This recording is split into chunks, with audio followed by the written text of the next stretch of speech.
The Joe Rogan Experience. That's one of the reasons why I bring people on that I don't agree with. I think it's important to have conversations with people, whether on the left or the right, that you don't agree with, just to find out who they are and what they think. Yeah. And just to have discussions. It's also with like people. testing your own feelings about 100%. it. Like, just like, okay, no, that's all right. I still feel, having heard arguably their best argument or a very cogent argument for their side, and you go, yep, I think the thing that is lost in one of the things that's lost in the world now is because of partially because of the internet or blogs or whatever, where you have to be 100% in every belief, and it's like, I'm not 100% in any belief. No, like there are some beliefs where I say I'm 51%. But that still wins. 51% is still the thing I tell you. Yeah. Whereas people can't believe you either got to be 100% or zero. You're a cuck or you're a fucking stud. Yeah. Like, and there's no like, well, abortion's a perfect example where we're both like, I'm for it, but it's pretty brutal. Or it's a severe thing, or whatever the but, and you're not allowed to have a but anymore. You just can't go, I have a measured point of view, and I took the vote in my head, and it's 70-30. Yeah. And you're not, and if you change your mind, somehow or another, that's bad. That's someone said, well, not just one person. Many people said, you flip-flop on things. Like, no, I consider things. Yeah, and it's also not.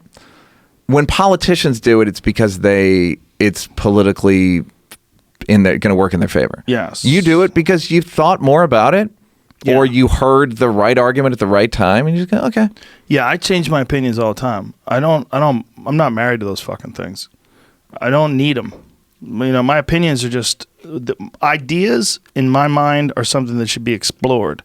And there's certain ideas that I just hold steadfast. Don't rape, don't murder people, don't steal. All the obvious ones, right? Yeah. Everybody holds those. Yeah. But then when it gets to unusual, weird, slippery things, I'm like, okay, well, why is there an inclination to lean towards a certain direction? Like, are we virtue signaling? Are we, we are sending out the flag of tribal obedience? Like, what are we doing when we're discussing these things? And a lot of that is what ruins discourse.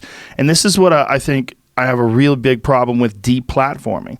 When you start deplatforming people and censoring people, you don't just want to not hear them. You want no one to hear them. And this is where I have a problem. It's because who the fuck are you?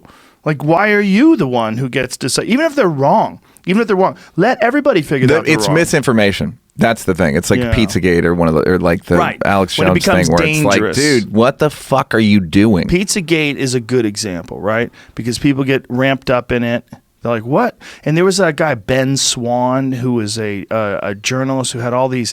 He had this video that he put out that showed like all the different connections with conspiracy theory or with Pizzagate and various conspiracies and pedophilia, and it was a real weird one. And everybody was like, what? Well, it's just because these things are similar, it doesn't mean there's a pedophile ring going on there. Like, what is that? What exactly is happening there? But then you hear about someone like Jimmy Savile, and you go, wait a minute. This guy was fucking kids for how long? Yeah.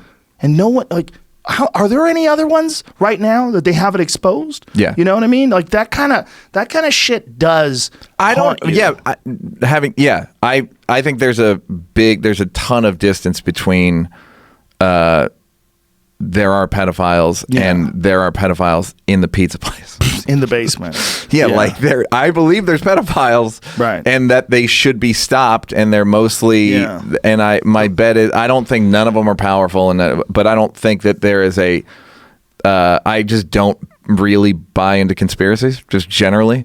See, I buy into some because there's some of them that are provable. There's some of them that it really did happen where you go, Jesus Christ, they really did that. I mean, like in like third world countries where we'll fuck with elections, like Sabbath, the shit like that. Like that is, like that's not even a conspiracy. That's just like a poorly told part of history. That's just there's like things Howard like the Gulf shit. of Tonkin incident. Right. Oh yeah. But I think that's out. Yeah. You know what I mean? Oh yeah. Do you know about the Operation Northwoods?